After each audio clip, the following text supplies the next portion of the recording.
নোডালে আরও একটি সার্কিট আমরা সমাধান করব। তো এখানে যেটা বলা হয়েছে আমাদের ফাইন্ড ভিএ এবং ফাইন্ড ভিবি, তো আমরা সলিউশন করবো যেভাবে, এটা আমরা প্রথমে কি নেব, ভিএ নোটটা নেব এবং যে নোটটা নেবো সেটা পজিটিভ ধরবো। তাহলে ভিএ আমরা নোটটা নিলাম এবং এই নোডের আমার কী কী আছে রেজিস্ট্যান্সগুলো সেগুলো আমরা ইনভার্স সার্কিট লিখবো। আমরা দেখতে হবে এখানে আমাদের যে এই শাখার ক্ষেত্রে 8 এবং 4টা কিসে আছে, সিরিজে আছে, সেটা আমরা কি লিখবো, সিরিজে লিখবো।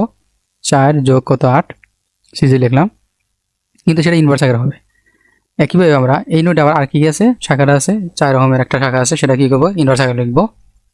যোগ আর কি আছে আমাদের এখানে 6 ওহমটা আছে, সেটা আমরা লিখবো। অর্থাৎ এই নোটে আমাদের যে সকল আমাদের রেজিস্ট্যান্সের শাখাগুলো ছিল সেগুলো আমরা কি করছি, ইনভার্স আকারে যোগ করেছি। বিয়োগ হবে আমাদের তার সাথে যে সংলগ্ন যে আমাদের নোটটা আছে ভিবি, এবং এই ভিএ এবং ভিবির যে আমাদের কমন রেজিস্ট্যান্স সেটা কত আছে, 6 আছে, সেটা আমাদের কী হবে, 1/6 হবে।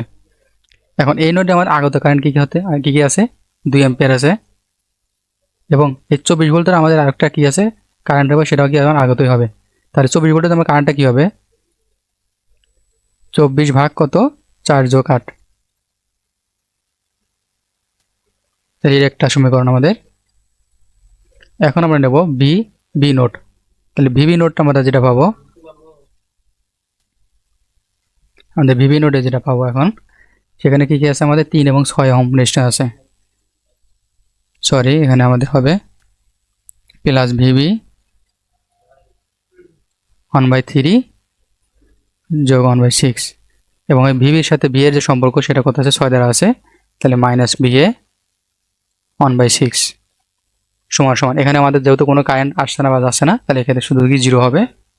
তাহলে আমরা কি পাবো, এটা পাবো। এখন আমরা বি এর মান যেটা পাচ্ছি সমাধান করে, 1 এবং 2 সমাধান করে আমাদের বি এর মান পাবো 9 ভোল্ট, এবং আমাদের ভিবি কত পাবো, 3 ভোল্ট। এই ছিল আমাদের অ্যান্সার।